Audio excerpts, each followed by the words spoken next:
Deepa Yadav. Welcome back to my YouTube channel. आज मैं आप लोगों के लिए लेके आई हूँ एनवायरमेंटल स्टडीज के कुछ प्रीवियस ईयर क्वेश्चन जो एनसीईआरटी बेस्ड क्वेश्चन होंगे और आपके सीटेट के एग्जाम में ऐसे ही क्वेश्चंस पूछे जाते हैं पेपर फर्स्ट में। तो वीडियो शुरू करने से पहले अगर आप मेरे चैनल पर नए हैं तो सब्सक्राइब कर लें और बेल आइकन को प्रेस कर दें जिससे नोटिफिकेशन आप तक पहुंच जाए और आप डेली वीडियोस को देख पाएं। एक इन्फॉर्मेशन आप लोग को और बतानी थी कि अब आप लोग मेरे टेलीग्राम चैनल से जुड़ सकते हैं, लिंक आपको डिस्क्रिप्शन बॉक्स में मिल जाएगा। तो चलिए हम लोग क्वेश्चंस पे आते हैं कि किस टाइप के क्वेश्चन पेपर फर्स्ट में ईवीएस में पूछे जाते हैं। देखिएगा, फर्स्ट क्वेश्चन पूछा गया है कि select the correct statement from the following.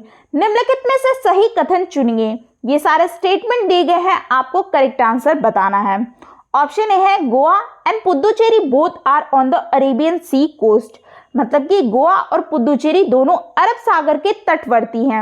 Option B, Goa and Puducherry both are on the coast of bay of Bengal, Goa और पुदुचेरी दोनों बंगाल की खाड़ी के तटवर्ती हैं। ऑप्शन सी है Goa is on the coast of bay of Bengal whereas Puducherry is on the Arabian sea coast. Goa जो है बंगाल की खाड़ी का तटवर्ती है जबकि पुदुचेरी अरब सागर का तटवर्ती है। ऑप्शन डी है Puducherry is on the coast of bay of Bengal whereas Goa is on the Arabian sea coast. Puducherry Bengal की खाड़ी का तटवर्ती है जबकि गोवा अरब सागर का तटवर्ती है। तो इस क्वेश्चन को सॉल्व करने के लिए आपको मैप का नॉलेज होना चाहिए जो मैं आप लोग को बार बार बोलती हूँ, ठीक है।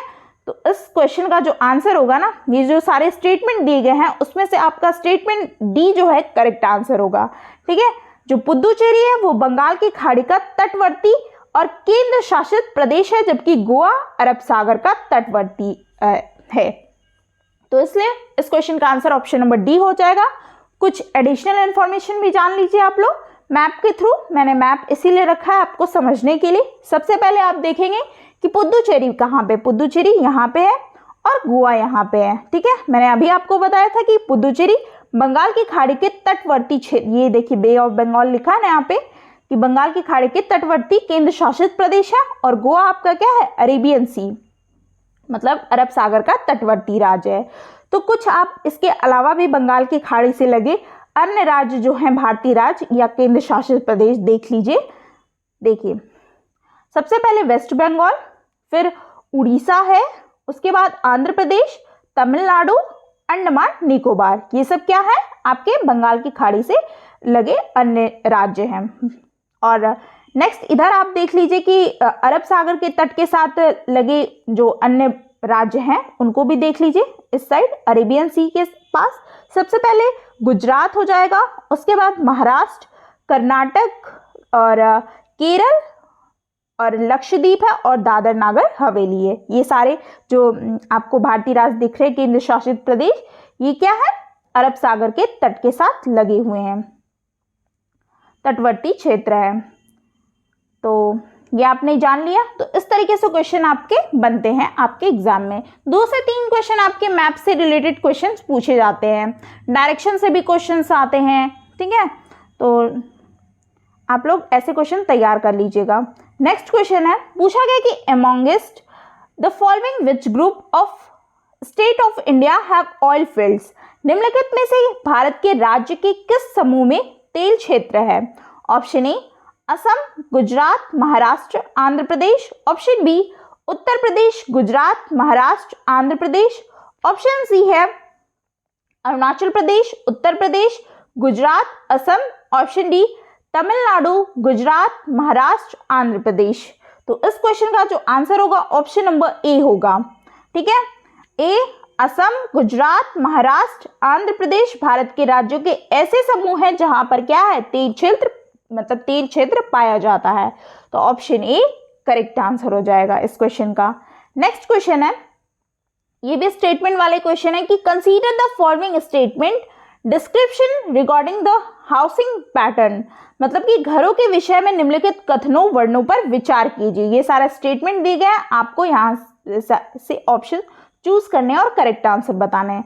तो स्टेटमेंट पढ़ते हैं सबसे पहले कि स्टेटमेंट ए कह रहा है कि इन ले 2 floor houses are made with flat roof. Ground floor is for the animal and storing necessary item. ले में 2 मंजिले समतल छतों के मकान होते हैं। निचली मंजिल पर जानवर और आवश्यक वस्तुओं को रखा जाता है। स्टेटमेंट बी कहता है कि in Himachal Pradesh houses are made on bamboo pillars. Himachal Pradesh में घर बांस के खंभों पर बनाए जाते हैं। Option C, in the villages of Rajasthan people live in mud houses with roof of thorny buses। Rajasthan के गांवों के लोग जो है कटेली झाड़ियों की छतों वाले मिट्टी के घरों में रहते हैं। स्टेटमेंट डी कहता है कि इन श्रीनगर मतलब ये Jammu and Kashmir most people live in house boat. Srinagar में जम्मू कश्मीर में अधिकतर लोग हाउस बोटों में रहते हैं। ये नीचे लिखा है कि the correct statement description is या आर, सही कथन मतलब या वर्णन है, ये आपको बताना है क्या है, सही स्टेटमेंट क्या है। तो इस क्वेश्चन का जो आंसर होगा ऑप्शन नंबर डी होगा। ठीक है, ऑप्शन नंबर डी में देखिए क्या लिखा है, ए और सी आपका करेक्ट आंसर हो जाएगा। देखिए कैसे, जो आपका ए और सी है, जो आपका ले होता है ना, ले जगह है, ले सूखा समतल और ठंडा रेगिस्तान है जहां पर क्या होती है, बारिश नहीं होती है। ले के घरों के आकार में क्या होता है, 2 मंजिले समतल छतों के मकान होते हैं और निचली मंजिल पर जानवरों और आवश्यक वस्तुओं को रखा जाता है। तो ये आपका स्टेटमेंट बिल्कुल सही है। बी वहीं पे कहता है कि हिमाचल प्रदेश में घर बांस के खंभों के पर बनाए जाते हैं। तो ये स्टेटमेंट बिल्कुल गलत है, बांस के खंभों से नहीं बनाए जाते हैं। असम में बांस के खंभों से घर बनाए जाते हैं वहां पे। स्टेटमेंट सी कहता है कि राजस्थान के गांवों के लोग कटीली झाड़ियों के छतों वाले मिट्टी के घरों में रहते हैं। तो ये स्टेटमेंट बिल्कुल सही है कि वो क्या है, गांव के लोग कटीली झाड़ियों की छतों वाले मिट्टी के घरों में रहते हैं। तो ये आपका करेक्ट है। डी कह रहा है कि जो श्रीनगर है जम्मू कश्मीर, वहां के अधिकतर लोग हाउस बोट में रहते हैं। तो ऐसा नहीं है कि हाउस बोट में ही पूरा दिन रात बिताएं वो। ठीक है, तो ये स्टेटमेंट आपका गलत है। ऑप्शन नंबर क्या है, ऑप्शन नंबर यहाँ पे डी करेक्ट है ना, ए और सी स्टेटमेंट आपका सही है, इसलिए option number D correct answer हो जाएगा। नेक्स्ट क्वेश्चन है, पूछा गया कि the first Indian women to win a medal in weightlifting at the 2000 summer Olympic is. ग्रीष्म ओलंपिक 2000 में वेट लिफ्टिंग के खेल में मेडल जीतने वाली प्रथम भारतीय महिला हैं। तो इससे मतलब ये तो डायरेक्ट क्वेश्चन पूछ दिया ना, कभी कभी स्टेटमेंट में भी क्वेश्चन आते हैं। आपके ईवीएस की बुक में दिया हुआ है कर्णम मल्लेश्वरी के बारे में, पूरा स्टेटमेंट के साथ आप उसका पूरा पढ़ लीजिएगा, जो उसमें कहानी दी गई होगी कर्णम मल्लेश्वरी में क्या क्या जीता है, कितना मतलब उसका वेट लिफ्टिंग में कितना उन्होंने उठाया था। तो स्टेटमेंट वाले कई बार इसके क्वेश्चंस पूछ चुके हैं। तो देखिएगा, इसका जो ऑप्शन ए है Bachendri Pal, option B Afsana Mansoori, option C Sunita Williams, option D है कर्णम मल्लेश्वरी। तो इस क्वेश्चन का जो आंसर होगा ऑप्शन नंबर डी होगा। जो ग्रीष्म ओलंपिक 2000 में वेट लिफ्टिंग के खेल में मेडल जीतने वाली प्रथम भारतीय महिला कर्णम मल्लेश्वरी थी। कर्णम मल्लेश्वरी भारत की अंतर्राष्ट्रीय ख्याति प्राप्त भारोत्तोलक हैं और उनका जन्म वर्ष 1975 में को आंध्र प्रदेश राज्य में हुआ था। तो इनके बारे में पूरा आप पढ़ लीजिएगा। ऑप्शन नंबर डी क्या हो जाएगा, करेक्ट आंसर हो जाएगा। नेक्स्ट क्वेश्चन है, पूछा गया कि consider the following statement about bronze.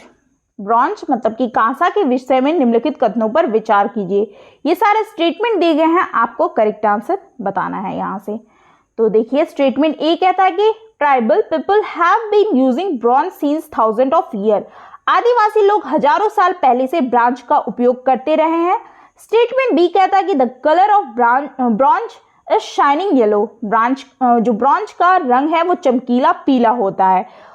Statement C है कि bronze is made by melting a mixture of copper and zinc. Bronze को कॉपर मतलब कि तांबे और जिंक के मिश्रण को पिघला करके बनाया जाता है।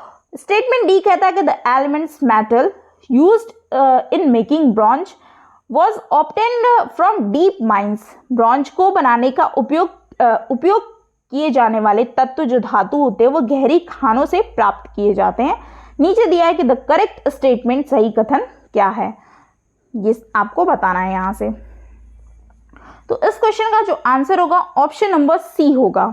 ठीक है, ऑप्शन नंबर ए और डी क्या स्टेटमेंट सही है, ए और डी। जो ब्रॉन्ज होते हैं ना, कांसा, एक मिश्रित धातु जो आदिवासी लोग हजारों साल पहले उपयोग करते थे। ठीक है, तो ये स्टेटमेंट आपका बिल्कुल सही है। और इसको तांबा और टीन के मिश्रण को पिघलाकर बनाते हैं। इसके अलावा ब्रॉन्ज को क्या है, बनाने के उपयोग किए जाने वाले जो तत्व है धातु गहरी खानों से प्राप्त किए जाते हैं। कांस जो है ब्रॉन्ज का रंग मुख्यतः भूरा होता है। ठीक है, तो ये आपका ए और डी क्या है, करेक्ट आंसर है। और ये दोनों स्टेटमेंट आपका गलत है, पीला नहीं हल्का ब्राउन होता है। और ये भी आपका गलत है, ये स्टेटमेंट सी वाला भी गलत है कि ब्रॉन्ज को कॉपर, तांबे या जिंक के मिश्रण से पिघलाकर बनाया जाता है, तो ऐसा नहीं है। ठीक है, तो ये दोनों स्टेटमेंट आपके गलत है। स्टेटमेंट जो सही है ए और डी, इसलिए आपका ऑप्शन नंबर सी क्या हो जाएगा, करेक्ट आंसर हो जाएगा। नेक्स्ट क्वेश्चन है, निम्नलिखित पहेली को हल कीजिए।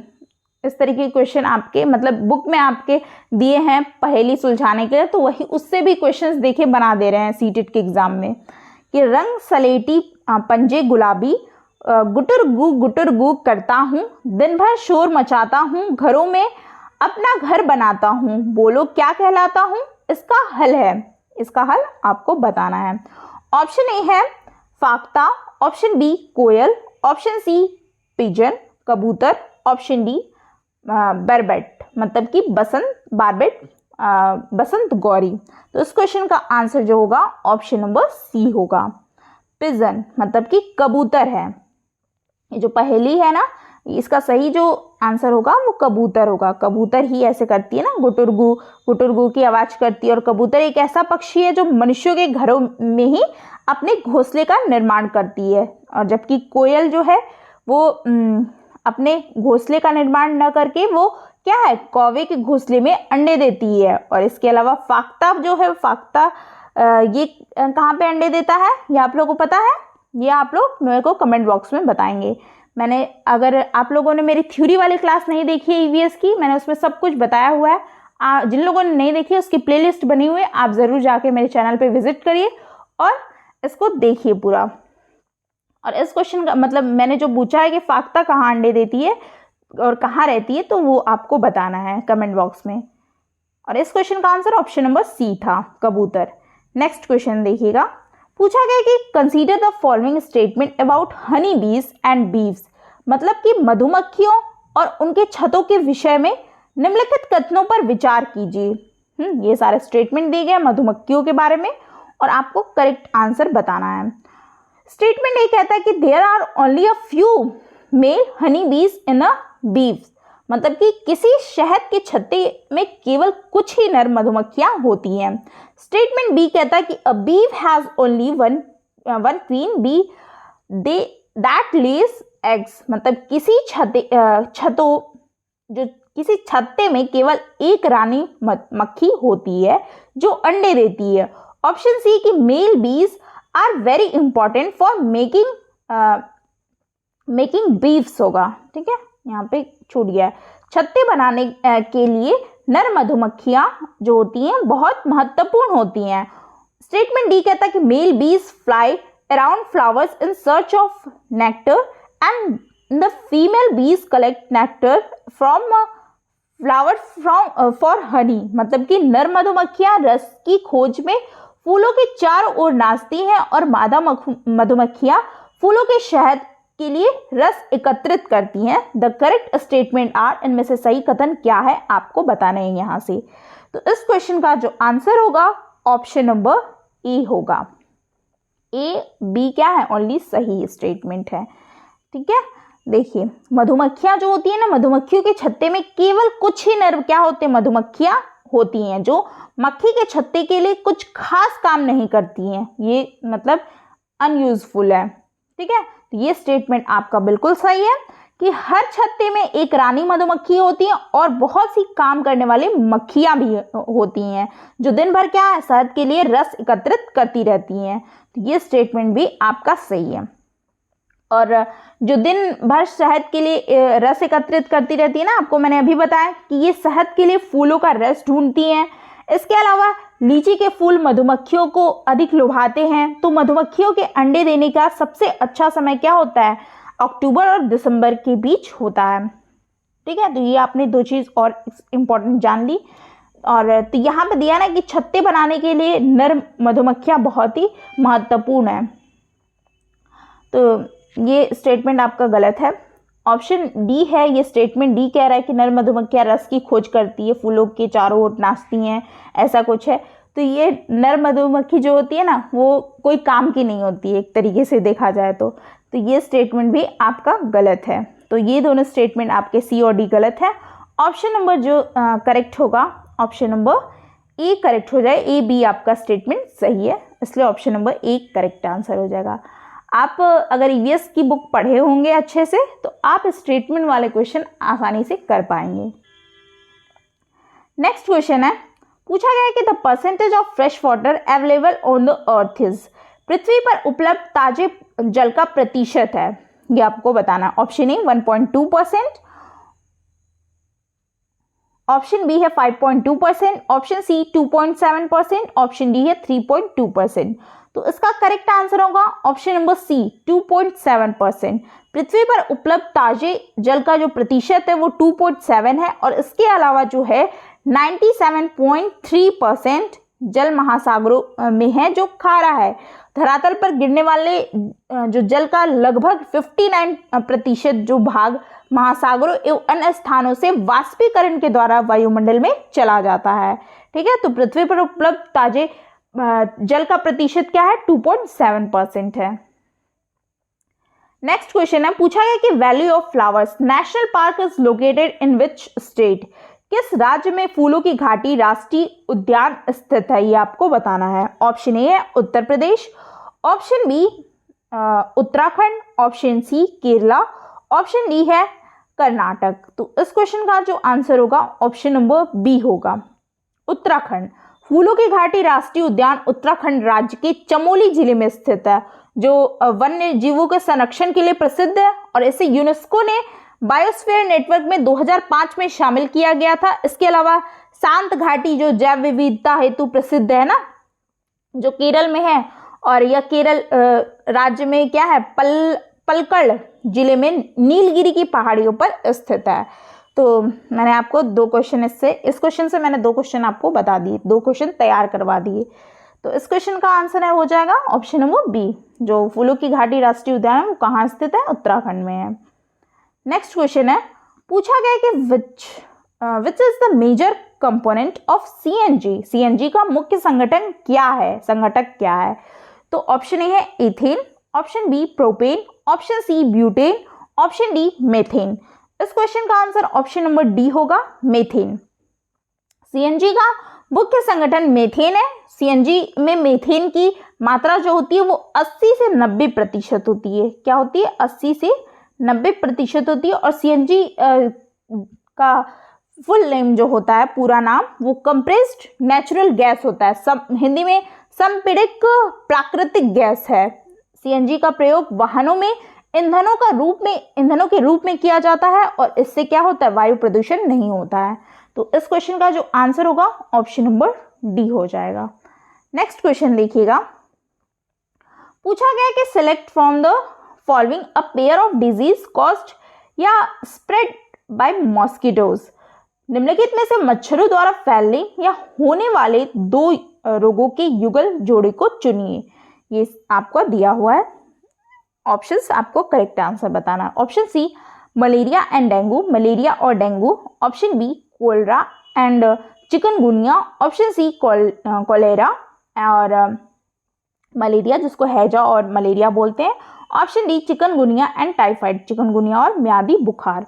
तो इस क्वेश्चन का जो आंसर होगा ऑप्शन नंबर ए हो जाएगा, मलेरिया और डेंगू। मलेरिया और डेंगू जो है रोगों में ऐसे युगल जोड़े हैं जो मच्छरों द्वारा फैलते हैं, और डेंगू रोग वायरस जनित रोग है। इस रोग को वहन करने का कार्य एंडीज नामक मच्छर करते हैं, जिसे टाइगर मच्छर के नाम से भी जाना जाता है। और इस रोग में प्लेटलेट्स की संख्या की क्या हो जाती है? कमी हो जाती है। तो इस क्वेश्चन का आंसर ऑप्शन नंबर ए हो जाएगा। नेक्स्ट क्वेश्चन है, पूछा गया कि चार Chinari is a very famous tourist place this place is surrounded by mountains and is located is, मतलब कि चार मीनार एक बहुत ही प्रसिद्ध पर्यटन स्थल है, ठीक है, पर्यटन स्थल है और यह चारों तरफ से पर्वतों से घिरा है तथा जिस शहर में स्थित है उसका नाम बताइए। आपको ये बताना है कि किस शहर में है। Option A Hyderabad, option B Lucknow, option C Mysore, option D Srinagar. इस क्वेश्चन का जो आंसर होगा ऑप्शन नंबर डी होगा। क्या होगा? ऑप्शन नंबर डी, श्रीनगर में। ये जो चार मीनार है वो श्रीनगर का एक प्रसिद्ध पर्यटन स्थल है जो चारों तरफ से पर्वतों से घिरा है और चार चिनारी डल झील के निकट स्थित एक द्वीप है जिसके चारों ओर कोनों पर राजसी चिनार के पेड़ों की उपस्थिति से चिन्हित है और इसका निर्माण मुगल बादशाह औरंगजेब के भाई मुराद ने करवाया था, ठीक है। तो इस क्वेश्चन का आंसर ऑप्शन नंबर डी हो जाएगा। चार चिनारी एक बहुत जो प्रसिद्ध पर्यटन स्थल है वो श्रीनगर में है। नेक्स्ट क्वेश्चन है, पूछा गया है कि किसी पर्यटक ने किसी राज्य के ग्रामीण क्षेत्र के अधिकांश घरों का नीचे दिए ग्रामीण क्षेत्र के अधिकांश घरों का नीचे दिए गए अनुसार विवरण दिया गया है। हाँ, किसी पर्यटन में बताया कि इस क्षेत्र में वर्षा बहुत कम होती है और मौसम सामान्यतः गर्म रहता है और लोग मिट्टी के घरों में रहते हैं और घरों की दीवारें मोटी बनाई जाती हैं और इन दीवारों को मिट्टी से लीपा पोता जाता है और घरों की छतों को कटीली झाड़ियों से बनाया जाता है। यह राज्य कौन सा होना चाहिए ये आपको बताना है। ऑप्शन ए है Madhya Pradesh, option B Gujarat, option C Rajasthan, option D है झारखंड। तो इस क्वेश्चन का जो आंसर होगा ऑप्शन नंबर सी होगा। राजस्थान में ऐसा घर है, ठीक है, जहाँ पे बहुत कम वर्षा होती है। मौसम क्या होता है? बहुत ही सामान्य, मतलब सामान्यतः यहाँ पर कम गर्म मौसम रहता है हमेशा और लोग मिट्टी के घरों में रहते हैं। घरों की दीवारें मोटी बनाई जाती हैं और इन दीवारों में क्या होती है? मिट्टी से लीपा पोता जाता है और घरों की छतों को कटीली झाड़ियों से बनाया जाता है। तो ऑप्शन सी करेक्ट आंसर हो जाएगा। ये ऐसा जो राज्य होना चाहिए वो राजस्थान का है जहाँ पे इस तरीके के घर आपको देखने को मिलते हैं। तो ये थे आपके सारे क्वेश्चंस जो मैंने आज आपको ये प्रैक्टिस सेट में कराएं। आपको इस क्वेश्चन में कोई भी डाउट है, कोई भी आपकी क्वेरीज है, कुछ आपको नहीं समझ में आ रहा है, आप कमेंट बॉक्स में ज़रूर पूछ सकते हैं। आई होप आपको वीडियो अच्छी लगी हो तो चैनल को सब्सक्राइब करें, लाइक करें, शेयर करें, ज़्यादा से ज़्यादा लोगों को शेयर कीजिए जिससे और भी लोग ये प्रैक्टिस सेट को देख पाए और उससे लाभ कमा पाए, ठीक है, मतलब लाभ ले पाए कि सीटेट में एक अच्छा स्कोर कर पाए। हाँ, और मैं आप लोग के लिए एक ऐसा ही कंटेंट तैयार करके डेली ले आऊँ आप लोग के लिए, ठीक है। फिर मिलते हैं ऐसे ही कुछ अच्छे और बेहतरीन क्वेश्चंस के साथ। Thanks for watching.